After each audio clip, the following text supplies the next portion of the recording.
Inside, the lights are low. This isn't your typical lounge. This is where the forgotten tales gather, where the shadows have their say. We'll talk of monsters in the woods, of killers with a motive and lights in the sky, and ghosts in the attic. Come into the waiting room, please. Started. So before I introduce the guest, I want Steve and Tim to go ahead and introduce yourself and talk a little bit about yourself so the guest knows who you are. So we'll start off with Tim first. Okay. Oh, me. Well, okay. Well, hi, I'm Tim Swartz, and hopefully you can hear me all okay. I am a writer, researcher, former television producer, and videographer, and I look at the world of the weird and all the strange things that keep us up at night scratching our heads. Thank you. And I'm Steve Ward. I live in West by God, Virginia now. I work at the Mothman Museum part-time, and I have a book out called The Mothman High Strangeness that I co-authored with Mark Randall. He's the great graphic artist and did all the illustrations. And I'm actually allegedly I'm writing my own book right now, but God only knows when it's going to be out. So, but anyway. And I do a podcast called The High Strangeness Factor on the Paranormal UK radio network. And thanks for having me. Thank you, Steve. Cool. Paranormal Soul Brother, go ahead and introduce yourself, your name, and a little bio.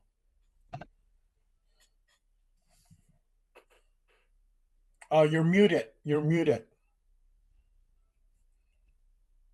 Hello. Gentlemen, Paranormal Soul Brother. Some people know me as, and I could say I'm a washed-up actor, ex-WKRP actor, born on Albert Einstein's birthday, quacky, quirky, love the paranormal, love UFOs, but most importantly, I try to educate all the young people in my community from all these things that's happening. I'm a blues singer. So there you go. All right, thank you. And myself, I'm Paul Dale Roberts. I'm an author. I got several books out there, paranormal investigator. I am also a vet. From 1973 and 1976, I was an undercover MP, military policeman in Germany, and I worked with the Drug Suppression Team CID Criminal Investigation Division. And I traveled throughout Germany buying drugs, testifying at Article 32s in court martials. I took a 3-year break in 1979. I went back into the Army. I was a 97 Bravo intelligence analyst with the 501st Military Intelligence Battalion in Yongsan Barracks in Korea. And I received an H identifier, and I worked with OPFOR opposing forces, teaching the Soviet threat. And wow. That's him. And anyway, now we're going to talk about our guest. Our guest is MD Michael Selig. Did I say the last name correct? You're close enough, Paul. I'm good with it. It's Okay. Selig, but it doesn't matter. Selig, I'm good with all of it. Yeah. All right, cool. He's a decorated Marine jet attack pilot. So if you ever watch a Top Gun, there you go. Netflix, Showtime filmmaker, and author of the international best-selling psychological thriller called Hush. Michael flew combat missions in Desert Storm, an A-6E intruder, earned 5 air medals, one with Combat V for Valor, and later directed projects on Netflix and Amazon Prime. His new novel, Hush, blends real-world ops insight with pulse-pounding fiction to explore alien manipulation, deep state deception, and mind control, and why so many impossible events manage to hide in plain sight. So that's a whole mouthful. Yeah. I mean, in fact, now I got to take a nap. Really, by the way, were you a Marine out of my father was out of Camp Pendleton. Where were you originally stationed from? Sure. So I was based out of Cherry Point, North Carolina with Squadron 533, which I believe now that squadron has been shifted to two-seat F-18s, and they're down in Beaufort, South Carolina. But they were in North Carolina when I was with them when I joined them in 1990.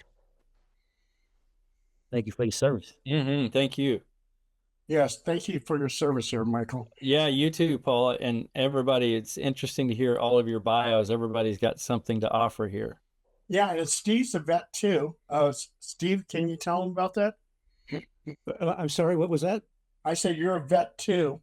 Yeah, I was stationed on a nuclear submarine, a fast attack sub, back in the early 80s. So, wow, interesting.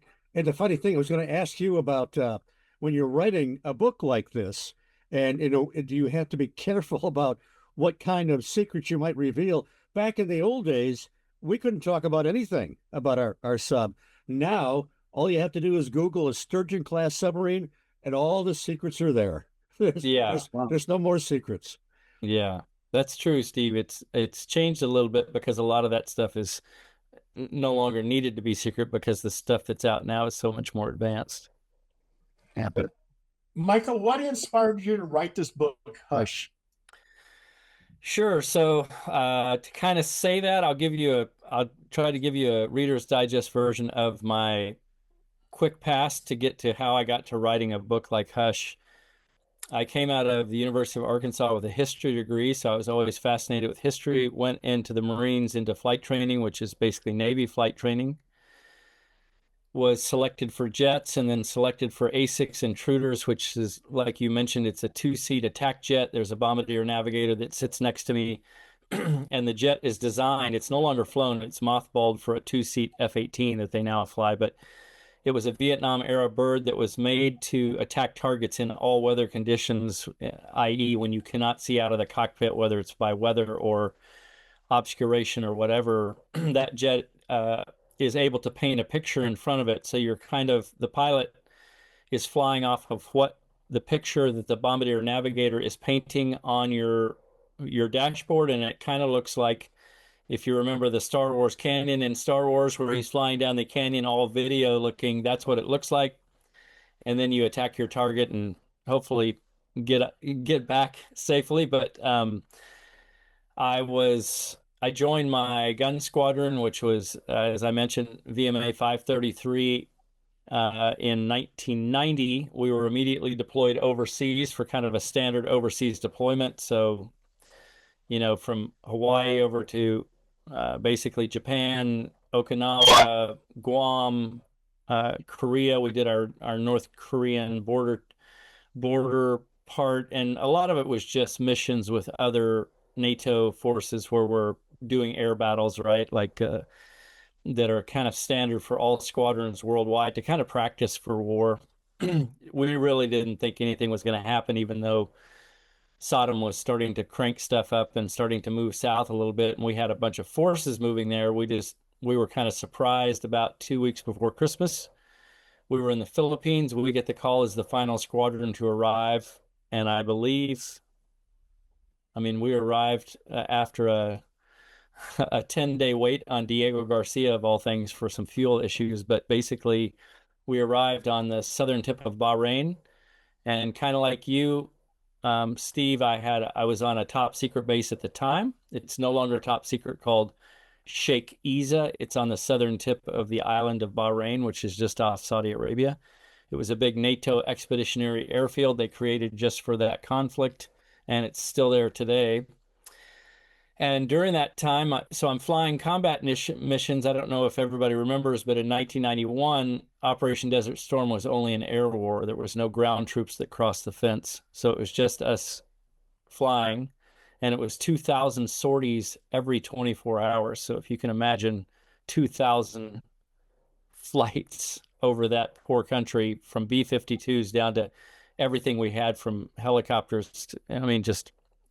It was kind of insane, but that's how many aircraft were flying every 24 hours. And I flew missions basically every night of the war for 43 days. And So I had what was happening on my missions is one antenna. The second antenna I had, I was the intelligence officer for the squadron during that period in the squadron. You go through different billets, but it just so happened that when we got to the conflict, I was the intelligence officer. So I'm reading all the top secret briefs, which are not matching with what my missions are. I'm reading the top secret traffic for not only for my squadron, but worldwide. And none of it is matching with kind of the missions that we're doing, which I'm just attacking what most people would consider regular combat targets like vehicles and tanks and traffic coming south. I'm attacking some of their bases to see.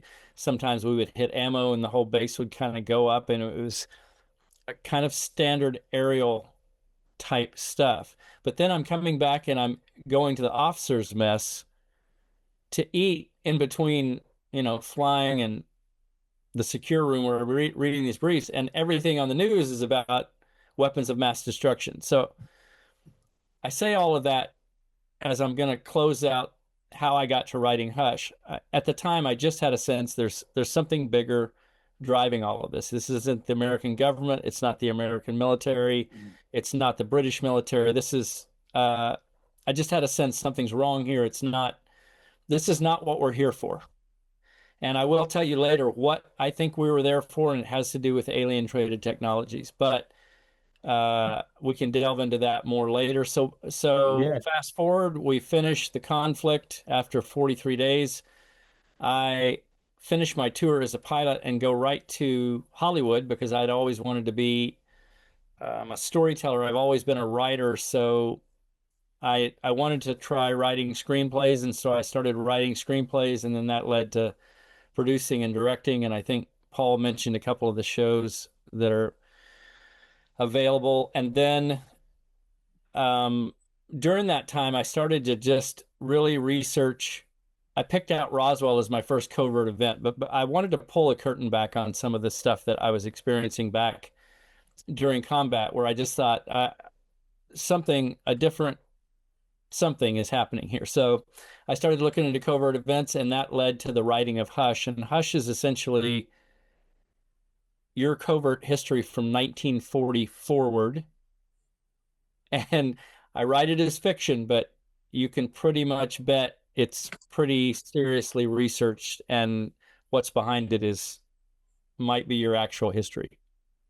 Well, Michael, about the alien perspective of that story, I worked at the Photo Interpretation Center in Korea, PICK, and I worked with image interpreters. I had a top secret SBI special background investigation clearance. And on one particular day, and I've written about this, I've talked about it, and I never got arrested. Yeah, but 6 photos came in, and those 6 photos were of UAPs or UFOs, whatever you want to call them. And those 6 photos was of a cube, a disc, globe, triangle, something that looked like ball lightning, and something that looked like a boomerang. And on the back of the photo, it said intelligent movement. And those pictures were part of a bigger picture. They were also part of a video. I never got to see the videos, but I only saw the pictures. My job was just to give it a number and give it to the DIA, which is the Defense Intelligence Agency. And then I went to the CIA and into a black hole and vanished. So, yeah, there's definitely something going on. Does your book, bite at this or what? Yeah, my book is 600 pages, and it's pretty much your covert history. You're going to have a lot of that covered, of what you experienced. And so your story reminds me very much parallel with the guy that they just suicided. And I think you know what I mean by suicided, the gentleman who was in the congressional meetings who saw the photos of the bases on the backside of the moon. He came forward with that information, and I think it was 2 or 3 years ago, riding his bicycle. He got hit by a semi truck. Now you tell me how often that happens. Which gentleman was that? Zero. I believe he was a staff sergeant. You can look up the congressional hearings, but if you Okay. type in, Yeah. if Yeah. you type in, he of all things, he was not a photo guy. He was, from what I understand, like staff sergeant something, but you can look him up. It's pretty well known now. He was an electronics wizard. And what happened was, I believe he went to either to NASA or to a secret building at NASA, which is, in other words, meaning it's not really NASA. And he was asked to come in to fix some units that were malfunctioning. When he got in there, he realized he was in a photo lab, and it just so happened he was in there with someone of equal rank. And the guy who was working on the photos, who was actually manipulating the photos and dealing with them, said, "Hey, you want to see something cool?" And he showed this staff sergeant. And the staff sergeant, even in his interviews, obviously when he was alive, said, "I knew in that moment I was in trouble. Wow. I knew he was showing me something that was way above my pay grade, clearance level, et cetera, et cetera." And I literally got scared and walked away. But at some point, he basically comes forward and says, "Look, there's many bases on the backside of the moon, and I'm here." And he, I believe he's in your actual congressional, because I don't follow the congressional stuff, because to me, a lot of it is what I call limited hangout. I believe the group that really runs the show is, like I said, above all governments. It's not just the American government or the British, or there's a small group above it all. But I'm telling you, Paul, what you saw is everyday fare throughout the world for decades. And the bases on the far side of the moon, are they ours or somebody else's? Yeah, there's multiple. So originally, obviously not ours. They were Draco. And so Draco Reptilian is what I'm talking about. And again, I'm going to give you both barrels. I'm not holding back, guys. So Michael, not to interrupt you. Now, when you talk about that, I know you know about David Icke. I'm sure you know everything he was talking about. And also, when the word hush, just the fact that you came up with a one-syllable word for your book, that was super powerful. That was just one syllable. And then the other thing is the Sumerian technology. They talked about them getting that. And I want to know if you have taken notice on the 2,800 recent sightings around 53 nuclear bases that they've had in the United States, like just in real recent, just recently, the heightened activity. You would know more about that than the civilians, I think. I wouldn't have researched that. Just here's why. In the book, all of the silo stuff is covered as well. So so you'll get an idea that. So what I'm trying to do with Hush is give everyone, like the layperson, a very general, broad history of humans and their beginnings of interactions with aliens. I will tell you this, it all has to do with alien traded technologies, because everybody who's in power wants to have 0-point energy and ships that fly without sound at Mach speeds and can travel to other planets. America began trading after the Nazis, who were the first in contact with a group, which is a group called the Draco Reptilian. And as far-fetched as it sounds, the Nazis knew they were going to lose the war. I'm giving you the nutshell version. All of this is in Hush in much more detail. Like I said, it's 600 pages. You can get the Audible version or the book version, but there's a lot of information in there that kind of gives you a general history of what major covert events occurred and having to do with the alien traded technologies. And to answer your question, we basically had first contact with humans. I mean, obviously before this, but actual first contracts were signed by the Nazis in about 1933 with a group called the Draco Reptilians, who said, look, if you'll go below the ice shelf in Antarctica, it eventually becomes a base called Base 211. If you go there, we will work a deal with you. We want some things, and I won't cover the darkness of what they wanted, but it is covered in the book.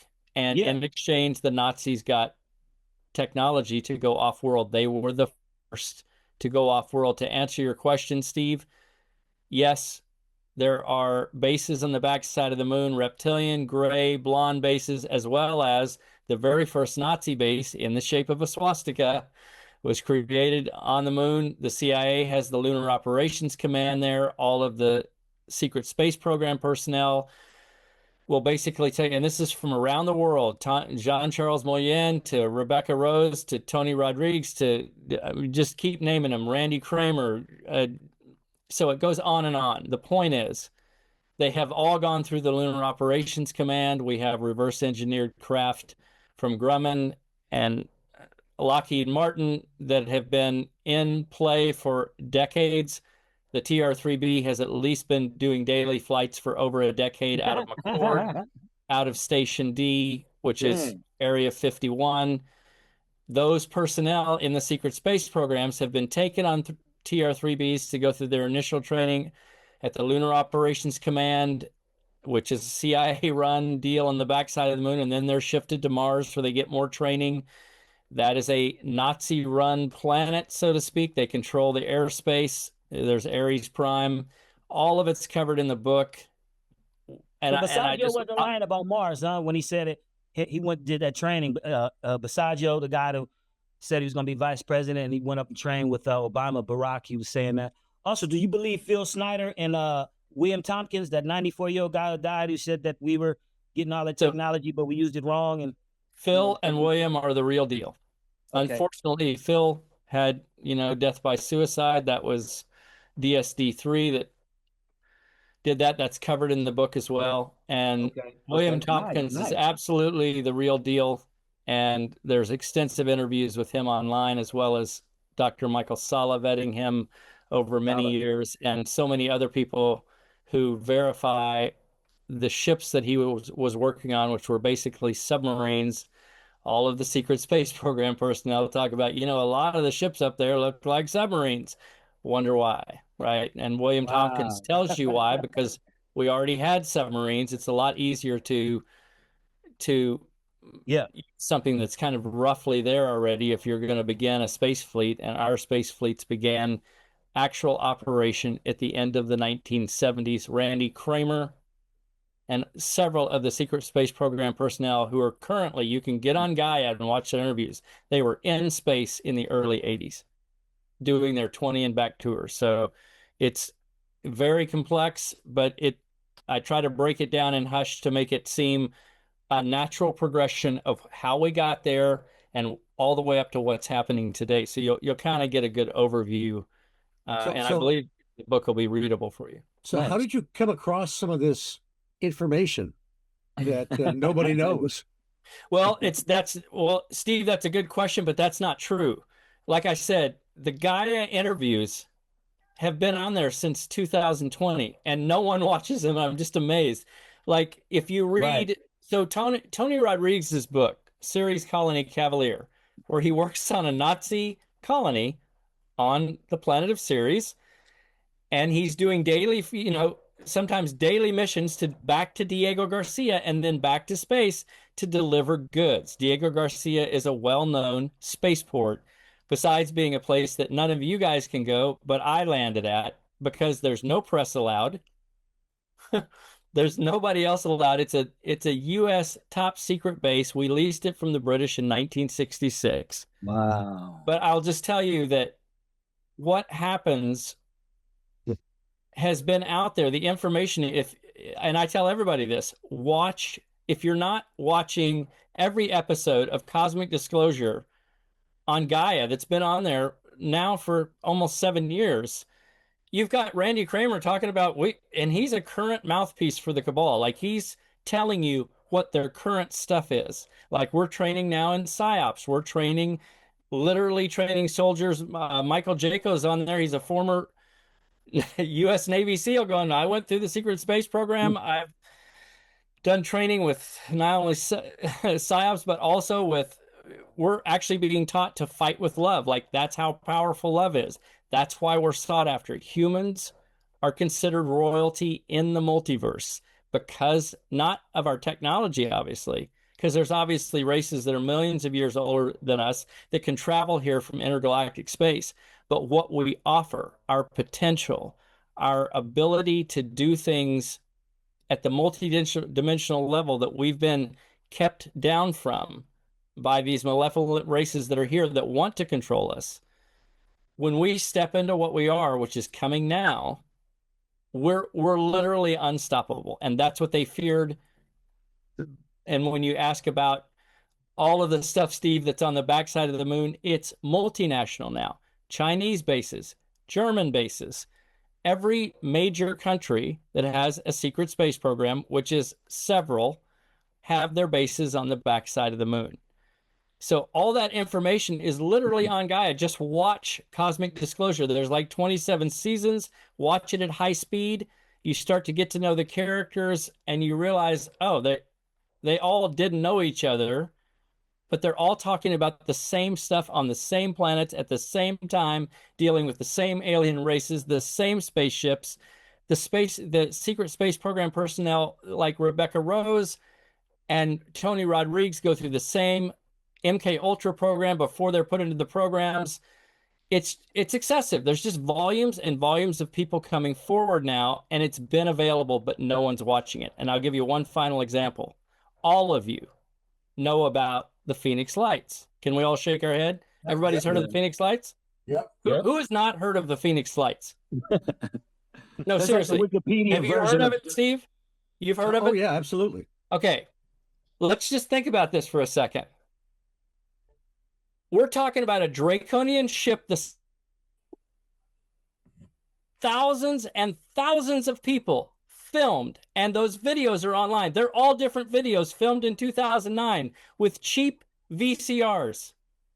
You can't match that footage. There's no way. It's all of the same ship. Just think about this for a second. And where is that news now? Was there ever an investigation by CNN? No. Wonder why. I'll tell you why. Yeah. I'll tell you why you're not talking about it today. When you have ample evidence that we, America, not just America, but worldwide, but clearly America, by thousands of individuals, has been visited by a ship from probably another galaxy. And yet here we're wondering, like, do you really think there's bases on the backside of the moon? Just think about that statement for a second.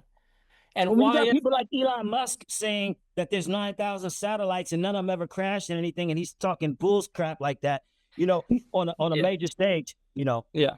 So anyway, I'm just trying to set the stage that it's in front of you, hiding in plain sight, and no one's talking about it. And you wonder why the UAPs that pop off the ships and we get 3 or 4 days of information from Congress, and you think, oh, wow, we're going to get all this disclosure and this information. And that story went away. And you never got an investigation of what were those really. And you know, when America wants to investigate something, we investigate it. Nothing. And guess why? Because there's a group at the very top that does control 0 point energy, that does go off-world, that does have a secret space program, that does pay military types to keep their mouths shut at the top level and get their bidding done, including not only the American Congress and American military, but all of the governments. This is the Rothschilds, the Blue Bloods, the Rockefellers. Think the top small group that controls your planet, so that you still pay for a oil dripping jet to fly from here to New York when you could have had 0 point energy and anti-gravity ships in the late 60s.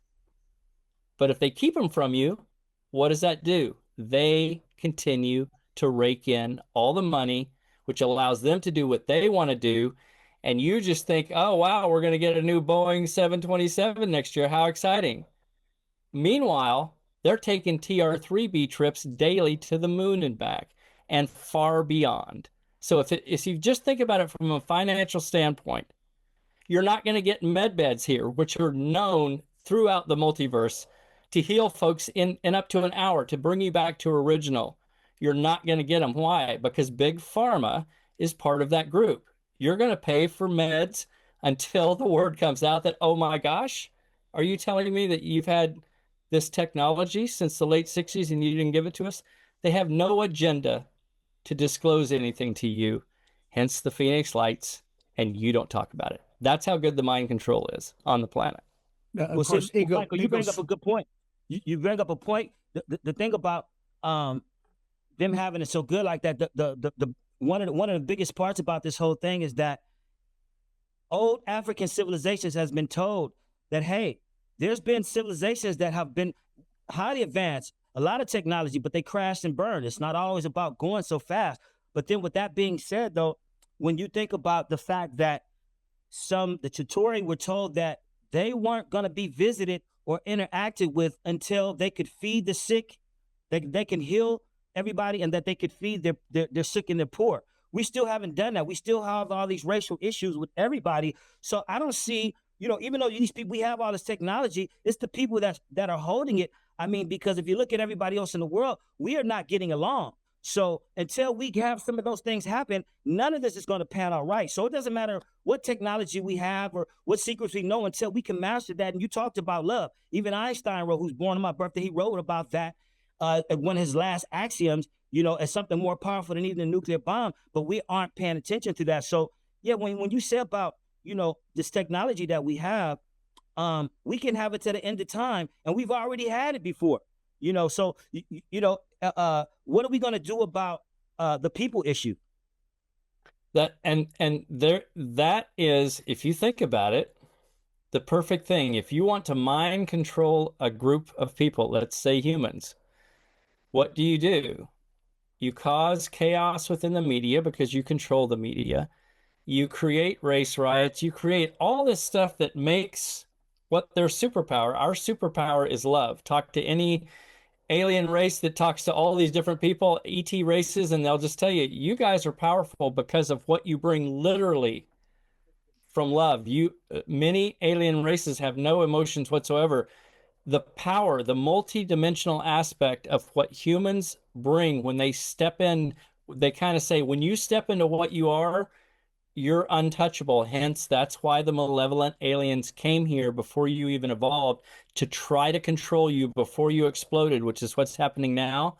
But I will tell you this, the cabal, the folks who run the planet, they want you to get on CNN and be fear-based. They want you to have race riots. They want you to have anything that will take you away from getting quiet and getting down to your heart and finding out how amazing you are. Because when humans do that, there's no group that can handle us. We're that powerful. But their job, the cabal's job, to keep you from even understanding that there's aliens all around you, is to keep you in fear so that you keep looking out. You keep looking to CNN. You keep looking to Congress. You keep looking at all these places that you're never going to get what you want, which is kind of what Paranormal Soul Brother said. For us to all get along, right? If we keep playing in the field that they want us to play in, which is confusion and fear, we're never going to arrive at what we really are, which is this unstoppable love in every human. There's no ascended masters here. We're all the same. We're all one big, you could say, love pile, but we are infinite. But we are just now starting to understand that. Hence the transitions that are coming right now. Michael, we're about ready to take our 10-minute break. We have 3 minutes left. Just go ahead and also to mention, where can people purchase your Hush book?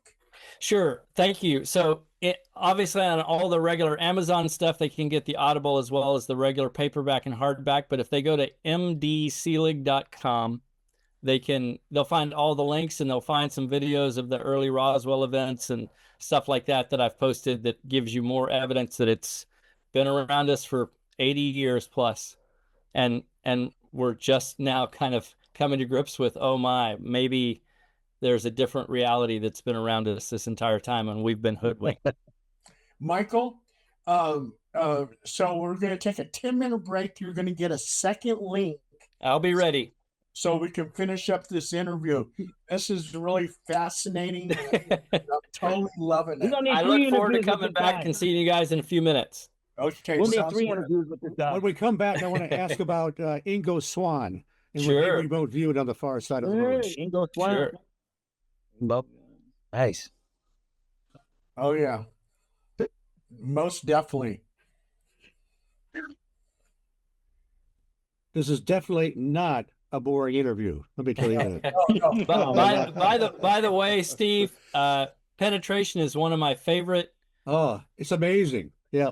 And I'll tell you this, Gail Swinson, who just had me on her podcast literally 2 hours ago, was close friends with Ingo Swann. I knew Wow. Rosemary Ellen Guiley, and she was also good friends That's with huge. Ingo. That's huge. That's huge. Ingo Swann. Yeah. Art, what do you think about all the guests that used to be on Art Bell, a transfer Canada guy? A lot of, his satellites are there. So if you followed Art Bell, I loved Art Bell. I'd give anything to have that man back. I was on Art Good Bell's times, Midnight man. in the Desert. You were? Yeah, I was on Midnight in the Desert with Art. But I could listen to that show forever. There's no replacement for Art Bell in my book ever. There isn't. It was the best of all time. Yeah. And where he did his show from, there in Pahrump with the trailer. It was and the big antennas. Right. I just loved every part of it. Yeah, his show is still going on, and it's called Midnight in the Desert. And I was on that show one time. It was cool. It was fun. It was fun. Yeah. Okay, 6 seconds. And we're off. They're in New York. Oh my God. Michael, did you hear just what Tim just said? I just caught the very end of it. Tim, what did you go give us the Reader's Digest version? What were you talking about? Oh, I used to do a show called The Paracast with Gene Steinberg, and last year we had on Ingo Swann's niece.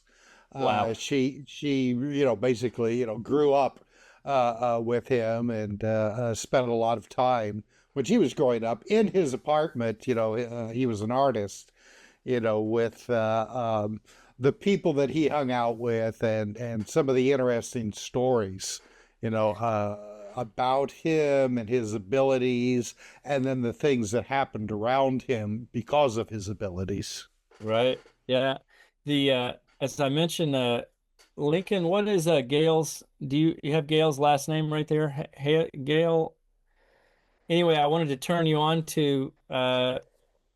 She became friends with Ingo because she is a remote viewer who was brought in to meet Hal Puthoff and all of that group that was working out of SRI. Gail Hayson, I believe, was her name. Gail Hayson. I was on her podcast today, and she revealed out of the blue, like, "Are you familiar with Ingo Swann?" I'm like, "I'm very familiar with Ingo Swann. I'm a big fan of his book, before he passed, and all of his work. I've studied him pretty extensively."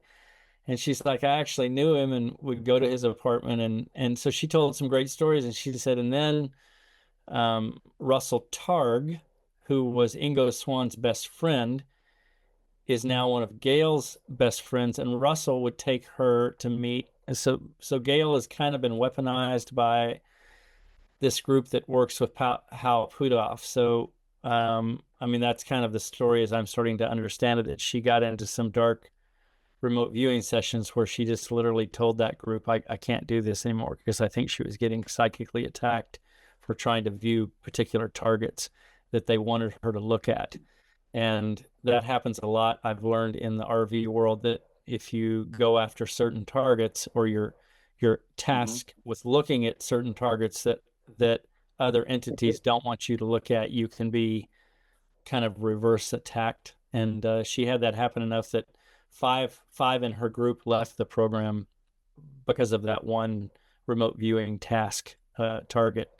So the only reason I bring that up is because she became good friends with Ingo and is still friends with Russell Targ, and is at that level that they realize this woman has some unique capabilities, because otherwise they don't even bring you into a group like that. And also to Steve, you had some questions? Well, yeah, the book Michael referenced, Penetration by Ingo Swann. I remember when after he died, that the third party, I'm going to call them third party pirates, were jacking the price on that thing up to like 400, 600, 1,000. Oh, is that right? Wow. Yeah. Yeah. And I don't know if you read it, Steve, but when I did the read version, it's double printed in some places. Did you notice that? Like they'll start a chapter again and you get like 6 paragraphs of the chapter before, then you realize, oh, this is just the misprint. I don't know if it's because it was being shuffled so quickly that people were trying to reprint it, but on the version I got, which was like a Kindle version, it was Okay. it had pieces that were doubled. And I'm like, what is going on? And then I just realized, oh, this is like a 1970s publication where there was no time for an editor to go back through and say, you've got the same Well, chapter 6 times, you know. It, But it has been such it has an been amazing book. reprinted and Yeah. with extra material, so it is affordable now. Right. But yeah, it was fascinating because he apparently was approached by this top secret group. I mean, he didn't even know who they were. They took him to an undisclosed location. He didn't know where he was going, and they had him tasked. He was remote viewing the far side of the moon. He saw structures there. He saw people, and it was bizarre because it's almost like they tuned in on him at one point. They recognized that they were being viewed by Ingo, and so he had to break off the contact.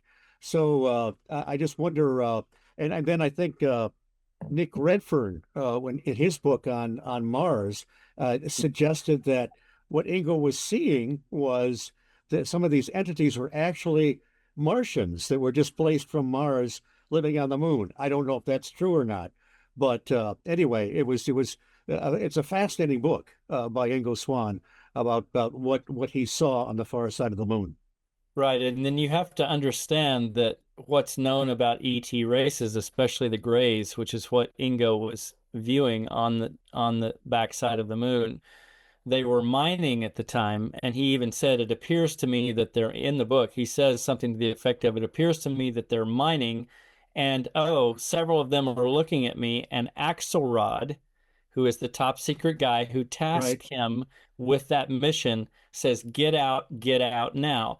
And what he's basically saying is, we don't want the Greys to know that we're looking at them. But what's amazing, if you think about that, ET races, and this is what I mean by what we will move into very quickly here when we step into what we are as humans. ET races have the psionic ability to know immediately if someone is remote viewing them, and they will literally look at the source of that frequency that's coming in to view them. And he basically said they all turned and looked up at me. They were looking up at me. In other words, where his signal was coming in from to view them. And I'm only bringing that up to say humans have this capability too. We just have not, we've let all of this stuff atrophy because we've been told by these malevolent groups, the Draco, the Greys, the Blondes, who have been kind of fighting for control of this planet. We have effectively been mind controlled to believe that we're just kind of primitive apes, which the way we act, we are. What we have to remember now is that not only do we have these capabilities, we have many more capabilities that are now coming forward. I think this is going to be a great year for us. It's going to get a little crazy in the media and a little wild stuff is going to happen, but I believe you're going to have a contact event this year where we're going to be welcomed into the galactic community. And you know something, Michael, disclosure is just around the corner, because with all these private companies that are talking about going to the moon, taking tourists to Mars and everything else, there's going to be somebody who's going to talk and said, yeah, I was a tourist. I went to the moon. I went to the dark side. I saw some bases. I mean, you can't hide that stuff. And I forget which remote viewer it was, but he was remote viewing the Black Triangle, or the Black Pyramid in Alaska. And he saw some aliens, and the aliens knew he was there, and he was thinking in his head, uh-oh, they see me. And he felt like he was in danger. If you watch enough remote viewing sessions with the top folks like Daz Smith, Dick Argyle, Gail Hasten, if I say her name right, because I just met her today, but all of the top remote viewers, including all of the folks who I still follow, a lot of them on Farsight Prime, if you watch them do their sessions, and I always watch them at 2 times normal speed because remote viewing sessions go slow and you can usually understand what they're saying even at 2 times normal speed, but they write a lot faster and you get through you get through each session quicker. But what you find is often there'll be a reptilian or a gray that they'll meet in their session where they're in a room and there's a reptilian standing there to protect the room, and they literally will say, okay, this individual is confronting me and doesn't want me and has just blurred everything in front of me, and they'll try to they'll do what's called a deep mind probe on the reptilian and literally can't see. So I'm just saying that all of the stuff that you're hearing where a remote viewer suddenly is aware that they're being seen, that's consistent for decades now in remote viewing, that occurs all the time. So what Ingo experienced there was not a first time thing for him. He was just saying, oh, they're looking back at me. But what I think what's wild is for us that are readers the first time is to think, how could someone on the backside of the moon understand that you're viewing them from an underground bunker in Washington, D.C. or wherever he was? I think it was Washington, D.C. or New York. But the point is that this is the capability not just for various ET races. We have these capabilities, and we're coming into those. So when you're doing your research, and you've gone way back, into, Nazi Germany, and of course, I mean, the UFO phenomena goes a lot further back than that. But when Sure. you're doing your research, how have you been able to distinguish between a good whistleblower? Because what happens anytime that somebody comes forward, either whistleblowing or a deathbed confession, then there are various intelligence services who then just throw out some of the craziest stories that you ever heard in order to muddy the waters. How have you been able to separate the wheat from the chaff, so to speak? That is a great question, Tim, and I'm sure you've run into this too. So a couple of things for me. One is, so for instance, let me just address the Nazi thing. I'll start with by saying there is an amazing book if you want to read about the origins, and and again, I kind of cover all this lightly in Hush to kind of give everybody a general version of where we stood way back when these interactions first became transactional to where things had to be signed between humans and an alien race, and kind of moving you forward to today. But you can read The Dark Fleet. I think it's Len Kasten. It's even got a big reptilian on the cover. It's a brand new book that I think it came out a year ago called The Dark Fleet. If you want to understand our past with the reptilians, leading all the way up into Nazi Germany and beyond, that's a very good resource. But to answer your question, Tim, how do I vet my research? I go to every source I can. So I read all of Dr. Michael Sala's stuff, all of Len Kasten's stuff, everything I can find on Nazi Germany online, everything I can find about Antarctica, everything I can find about the Draco, everything I can find about the Greys who work with the Draco and sometimes for the Draco, everything I can find out about the Blondes, every military encounter of the Blondes, the tall whites that are at Area 51 for 20 years with the staff sergeant that was out there in Area 51 dealing with the tall blondes. I literally have to watch every interview. I have to call. I have to talk to my sources. I have to watch their interviews about them talking about all of these things. And what I do in the midst of all that, Tim, is my number one is I don't go from here anymore. I've noticed that if I open my heart as I'm watching anyone literally for the first time, my heart knows like instantaneously if I'm getting the real deal or if I'm talking with a dark force, if I'm talking with energy that feels manipulative. I have learned to flip this noggin that I used to use as my central core, and I used to step forward with my head, and I realized I got confused and messed up a lot. When I switched to stepping forward with what I learned was our superpower, I've now realized that, wow, I can vet much quicker. It's always accurate. It has never, ever failed me. And I let the brain be the decoder of what my heart is telling me.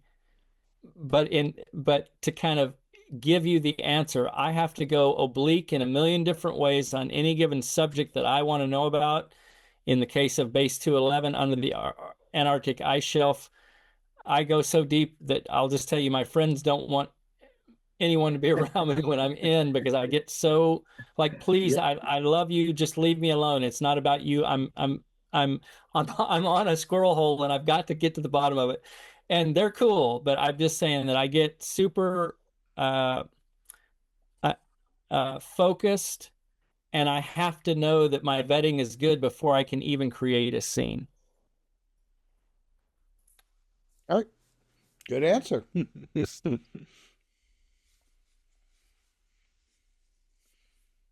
When you were talking, I had two A's I was thinking about. In the first A was, since you guys were talking about remote viewing, in our Bill's time, in that time, they had to start talking about apportioning the next step after remote viewing, where they have reports of people not only being able to remote view, but make physical, I guess you would call apparitions, physical things happen, that they could grab information, they could grab things and bring it back to the location. Are you familiar with that? And also, I want to ask you, what do you think about when people talk about Antarctica and the ice walls that are behind there? Because that story that Jacques Cousteau converting to another religion based on the stories they told him, and they told him about drilling, but then they also had a story about the ice walls. And so I started wondering about, but I haven't done much research on Antarctica, so I was wondering if you know anything about, or what did you think about that? And like I said, the portioning, the thing about the extra step after remote viewing, what you can also use the remote viewing for.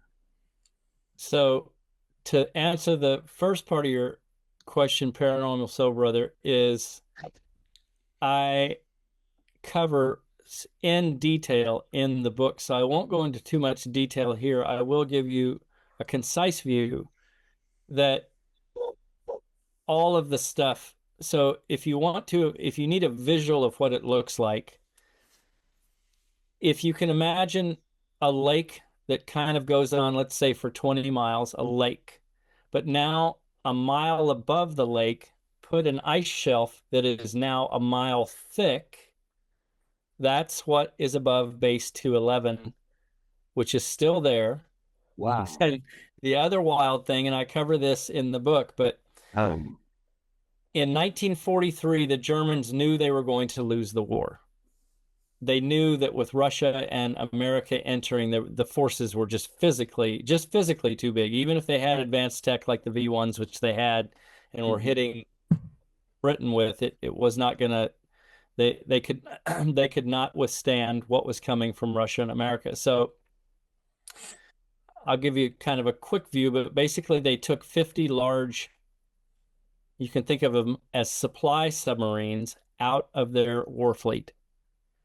They then loaded them with the top scientists from Nazi Germany and the top, basically 2,000 top SS young soldiers, 10,000, supposedly 10,000 Ukrainian women, blonde hair, blue-eyed, were taken to mate with the 2,000 SS soldiers. They were all being taken to Base 211. Heinrich Himmler was the first they call him the breakaway Nazi commandant, because they had already determined Heinrich Himmler was first below Hitler. Him and Fritz Todd was the handler on the New Schwabenland expedition, which was the first ship out of Nazi Germany in 1938. Just think about this. Why, with a war leading up, would you send an expedition with the New Schwabenland, huge ship full of crates, to Antarctica? Yeah. Just think about it for a second. You wouldn't, unless someone promised you, hey, if you go there, there's going to be a base there, and there's going to be technology that we can help you in your off-world aims. Fritz Todd and Heinrich Himmler had been doing seances clear back in 1938, when they were trying to help their own cause because they knew they were going to lose the war. They had been foretold, you're not big enough, no matter how great your might is, you're not winning this. You've started something you can't finish. You're going to lose. So then they decided, okay, well, we'll conjure the devil. We'll conjure anything we can to win. They started having seances. And what appeared to them was not the devil, but something probably equal or even worse than the devil, which is a Draco reptilian. They can appear from 8 feet tall up to 35 feet tall. And the royal Draco, who are here on our planet in the lower fourth density, can even have wings. And I know this sounds far-fetched. Just imagine this. You know about the Phoenix Lights now. You have actually, I mean, if you've watched those ships, if you watch that ship, that is a Draco ship. If you can imagine, it comes here from intergalactic space. Could they possibly be telepathic, genetic masterminds? Yes. Are they planet-conquering hordes? Yes. Have they done this on many worlds? Yes. Do they fear humans? Yes. Could they have destroyed us if they wanted to way back then? Of course, but they don't want to destroy us. They want to own us because of what we offer. We can be sold in space. We can be amalgamated with technology and sold on the trade routes. That's what's occurring in space. I'm just saying that it's much bigger and grander and active. And it's all around you. And Steve, at one point you were asking, all this, Paul, you're mentioning all this new disclosure. I'm telling you, 98% of what I'm telling you is right now on Gaia TV, and no one watches it. No one even knows of the secret space program personnel. There's a brand new documentary done by the guys from another podcast called Journey to the Truth. They have interviewed several of the secret space program personnel that I just mentioned. It's called something like Behind the Green Door of the Secret Space Program. Just look it up. It's from Journey to the Truth podcast. But they have been working on this for about a year. I helped them a little bit with some ideas around distribution because they wanted to get it out wider. You can watch the actual secret space program personnel who were all cloned and did their 20 and back in their programs on the same planets, on the same ships, working with various alien races. All their stories interweave. They're from all over the world. They don't know each other. Just start doing the math on it and go, it's too big to even make up. And that's why I'm trying to bring it home. What's around you right now? The earth is honeycombed with civilizations, and it's a magical, wonderful thing. These are benevolent ET races that want humanity to thrive. There's only most secret space program personnel, and including abductees who have been abducted here on the planet by various alien races, either for medical, reproductive, gene pool stuff, or even if it was a pleasurable experience where they were just abducted for information and then they were released. All of them, to a T, will tell you the same things. The alien races generally are 95% out in the multiverse benevolent. The 5% that are not are the ones that are here, have been breaking the prime directive, interacting with humans when they weren't supposed to. They were not supposed to evolve us with their technology. That's a no-no. All races, all ET races have to sign the prime directive. It's like a literally primitive, you have to sign it. All races have signed it. However, the 3 or 4 malevolent races that have been working this planet since before we arrived have broken the prime directive because that's what they do. That's how they conquer planets. They work deals with humanity to control them. Look, we'll give you some technology if you'll give us what we want. I cover what the dark stuff that they want is in Hush, and it is dark. But this is you're talking about millions of races in the multiverse, different species. It's just like Earth. We have tons of races here, tons of factions, tons of different colors of people. If you just take it to the universe level, it's that everywhere. And it's a magical thing, but it's very complex. But it's not if you just sit for a second and go, okay, we had a Draconian ship filmed by 1,000 people. Why are we not talking about something that happened in 2009? That so many people said there's no way to deny, there's no way to fake it, but we don't talk about it.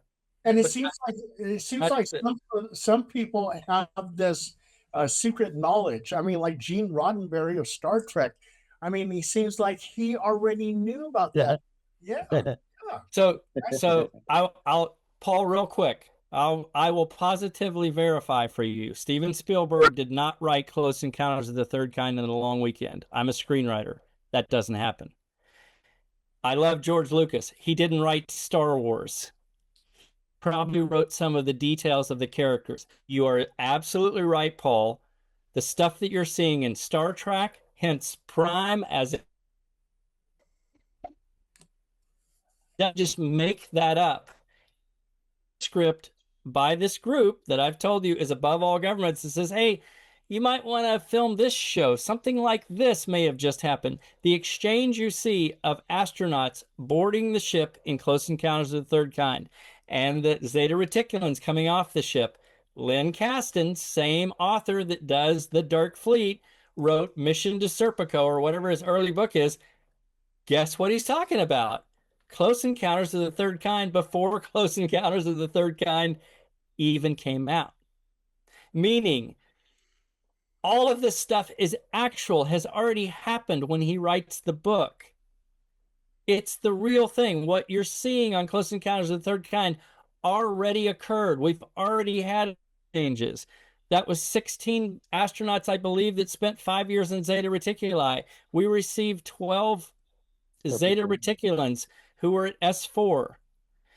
In other words, all of the volumes of information about what has occurred and what you're watching is not just made up. You're on it, Paul. It's because it's occurred, and they're just being handed something that's occurred. And so when you watch Star Wars, when you watch Star Trek, the final thing I'll say is, as amazing as Star Trek is with all the high tech and Star Wars, and I'm promising you, what is around you right now is far, far beyond all of that, and as much as you can imagine, and far beyond that. I'm touching the tip of the iceberg of what is all around us. It's magical, but it's a lot, and we're a very, very primitive race. And sometimes I hear people go, Paul, you say we're not alone. And they say, where's the smoking gun? There's all kinds of smoking guns. I mean, okay, there's a satellite photo of Earth, and it shows a contrail going from pole to pole. The whole contrail goes through the whole Earth from pole to pole. I mean, that in itself is a smoking gun. I mean, you flew jet fighters. How long did contrails last in the air? How long? And you guys are familiar with Operation High Jump, right? Yeah. Yeah. Do you remember roughly what that was? Does anybody know roughly what that was? The scientists that got exchanged from the Nazis. Okay, so basically Forrestal was tasked by Truman in 1947. So February, I believe, of 1946, they launched.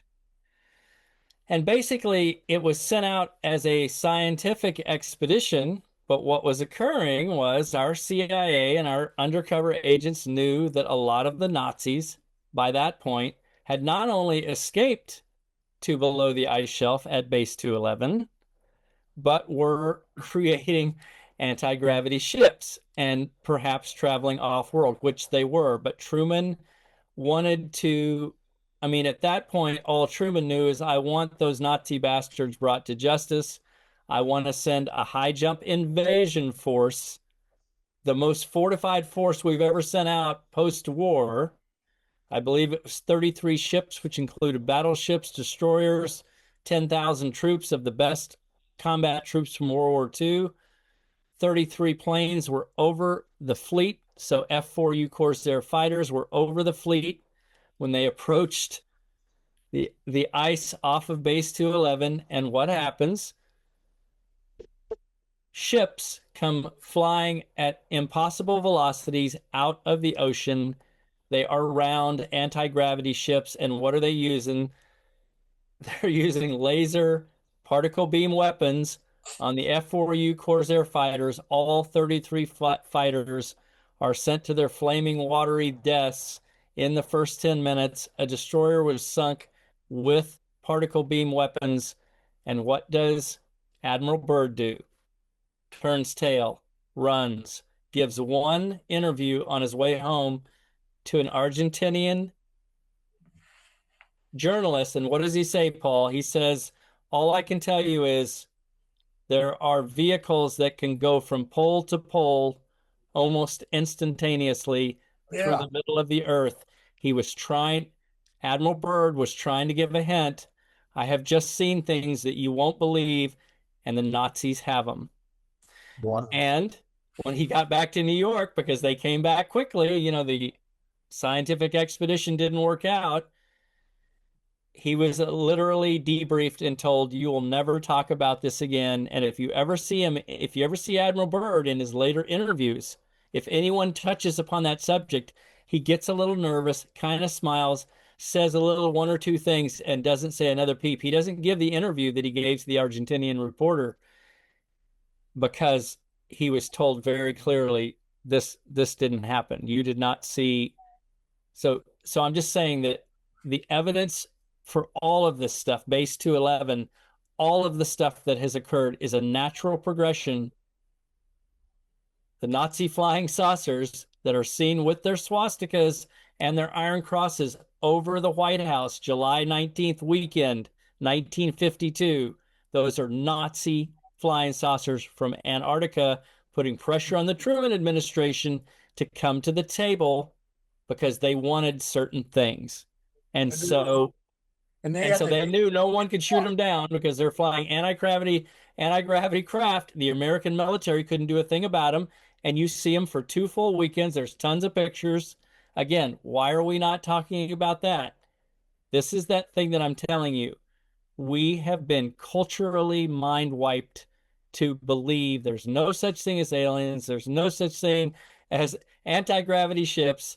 And I've just given you 2 broad examples that are plain to see in hundreds of photographs that humans took in 1952. And then you have the Battle of LA in 1942 with tons of photographs of alien ships. 2 of those were shot down. I cover all of this in Hush, but I'm just trying to hammer home the point. Look, there is so much evidence of what is around all of us, but we just don't want to discuss what is already there. We don't want to force an investigation because you can suicide, meaning you can be killed if you don't shut up. And that's they kill Forrest. They kill Forrest. I cover it in Hush in detail. Wow. And Glock there that the Nazis had. Yeah.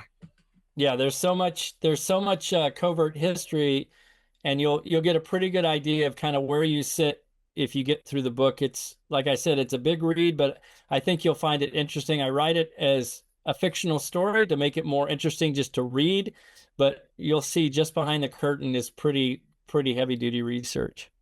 I do catch Gaia on YouTube. So every once in a while, it'll pop up and go, yeah, okay. I'm telling all of you, telling you, pay your $8 for the subscription, even if you only do it for a month.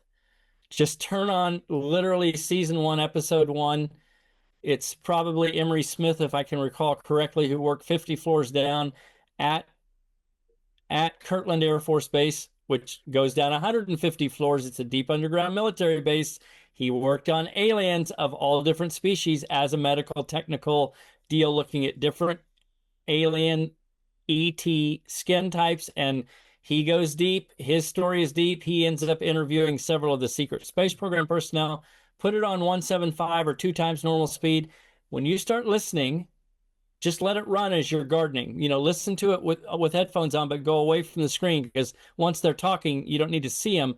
I'm just saying, the amount of information that is available to you about what's been around all of us. And this is all from, they're all talking about when they were in 20 years ago. And they're talking about technologies that are so far advanced that they're dealing with 20 years ago. Imagine exponentially where those same technologies in our hands, in our cabal's hands, have been upped at this point. I'm just saying there is a plethora of massive, wonderful information, but it's there like the Phoenix Lights. It's right in front of you, but you have to go there, subscribe, watch. It's unbelievable how much information you'll be like, oh my God, this guy was talking about this 7 years ago and I never watched it. And he's talking about year after year of being in the secret space program, working with and fighting against reptilians on different planets with the American secret space program. He's talking about technologies that have been available on the planet, but only to select individuals. He's talking about how we came up with fiber optics from Roswell. He's talking about that interview in the interview. He's like, well, we were in the secret space program and the stuff that we're using, and a lot of people will kind of tell us the history of the secret space program. When you're in the program, they'll say, well, we got all that fiber optic technology, just like Corso says in his book, from Roswell. Like the information is just overlapping so that you get a very good picture of like, wow, it really has been right in front of me the whole time. I just didn't pay attention. Michael, we got 3 minutes. Yeah. Again, tell us where we can get your book at. Sure. Yes. Okay. Yeah, go ahead. You guys, it's been a pleasure to be on. And any one of you, if you have more questions, I'd be happy to hang with you. All of you seem super interesting and very connected. My website is mdselig.com. All the links are there. You can certainly get the book on Amazon or Audible. And I think you'll enjoy it. And certainly if you read the book or listen to it, if you'll give a review, that helps raise this awareness for everybody because the book gets a little bit bigger. It's already an international bestseller, I think, because people are realizing very thinly behind the fictional story, which I try to keep a rapid pace on. There's a lot of what may be your actual environment around you right now. So hopefully it'll be a fun read for you. I told my panel, I said, we got a jet fighter that's coming on the show, and they thought it was Tom Cruise. They thought it was Tom Cruise, and I said, no, it's Michael. Yeah, I don't know as good looking as I don't have enough hair to be Tom. He's taller than Tom Cruise. That's right. That's right. They always called me Goose. That's kind of funny you say that. Oh my God. And are you on a boat? I am on a pirate ship in the Pacific coming to you via Starlink. Oh, wow. Very. And you're hearing that creak? That's the ship. Oh. It's a 50-foot gaff-rigged ketch, a double-masted gaff-rigged ketch, kind of old school, like pirate ship. Oh, cool. Cool. Very cool. And and I will try to watch more Gaia. I faithfully watch Ancient Aliens, and you've probably seen Tim. He's been on there. Like I have. I now realize that. I'm telling you, Gaia itself is fun, but I'm telling all of you, start with Cosmic Disclosure. They have 1 million programs on Gaia. I'm just telling you, once you start it, you'll be like, oh man, they've been talking about this for years and years, and I just didn't watch these shows. I'm telling you, it will open you up to what has been around all of us for decades, and then you'll start to get a little more of the 5 stages of grief like me, where you realize we've been completely hoodwinked. Yeah, and I've seen a couple of those, the Cosmic Disclosure. Yeah, it's pretty good. Okay, we got like 12 seconds. So thank you so much. It's been an honor, you guys. Right on. And till next time, after you read the book, you'll have some more questions. Thank you, Tim and Steve.